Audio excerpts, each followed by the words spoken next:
যারা বলছে যে হিন্দু खतरा है, তো আমি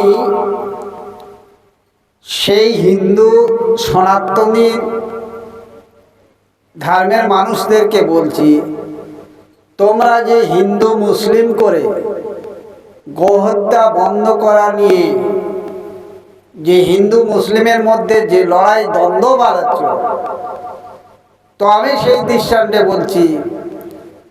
কারণ হসপিটালে যখন তোমার বাপ বা তোমার মা যখন যায়, যদি ব্লাড লাগে, সেই ব্লাডটা হিন্দুর ব্লাড কিংবা মুসলমানের ব্লাড, একবার ডাক্তারের কাছে কি জিজ্ঞাসা করেছিলে?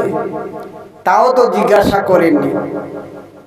কারণ হসপিটালে যে বেডটা, তোমার বাপ মা শোয়ার আগে কোনো মুসলমান শুয়েছিল, তখন কি জিজ্ঞাসা করেছিলেন যে ওই বেডটা মুসলমান শুয়েছিল? তা তো করেননি। তাহলে হিন্দু মুসলিম নিয়ে এত মাথামাতি করে কি লাভ তোমাদের?